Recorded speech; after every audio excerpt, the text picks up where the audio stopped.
পৃথিবী যেমন সূর্যের চারপাশে ঘুরে, মানুষের জীবন জীবনে কখনো বাপের ভাইকে কাছ থেকে কিছু পাই, নাম ডাক মুখে জীবনে কখনো বাপের ভাই, মার আত্মীয় স্বজন সবাই আছে, মুখে মুখে সবাই অনেক কিছু হয়। খারাপ সময় কেউ পাশে থাকে না, একমাত্র মা, পরিবার। আর যখন যারা পাশে থাকে না, আত্মীয় স্বজন, তারা যখন আমার মার কাছে বা আশেপাশে কারো কাছে আমার বদনাম করব, দুর্নাম করব, তখন তখন মাথা অনেক খারাপ হয়ে যায়।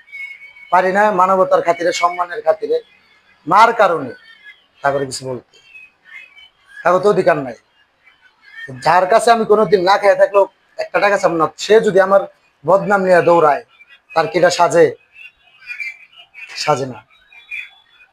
তো আপন ভাইবা যারা আমি একটু দুঃখের কথা কইছি, ঠিক পরের দিন আমার দুঃখের কথা নিয়ে আরেকজনের সাথে হাসাহাসি করে, উপন্যাস করে, মনে হয় তার কাছে আমি হাসির কোনো গল্প কইছি। পরের দিন মানুষটা শোনায় আর হাসে, তাতে যে আমার বদনাম হয়, ওই মানুষটা জানেই না আমি ভালো না খারাপ, সে আমার সাথে চলে নাই, তার ভিতরেও আমার আমার সাথে আমার আমার আমার নিয়ে তার ভিতরেও একটা খারাপ চিন্তা ভাবনা মাথার ভিতরে ঘুরবো।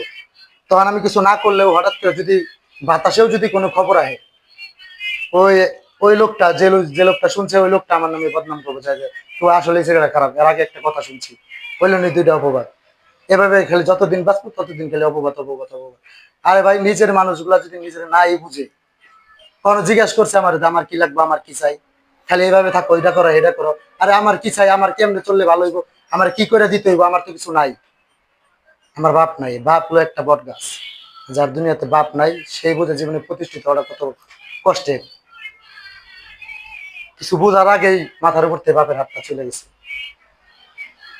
তারপরেও মানুষ কিছু, তারপর তো জীবনে কোনো কারো ক্ষতি করি নাই, কারো বদনাম কারো কাছে করি নাই, আমার মতো আমি চলছি।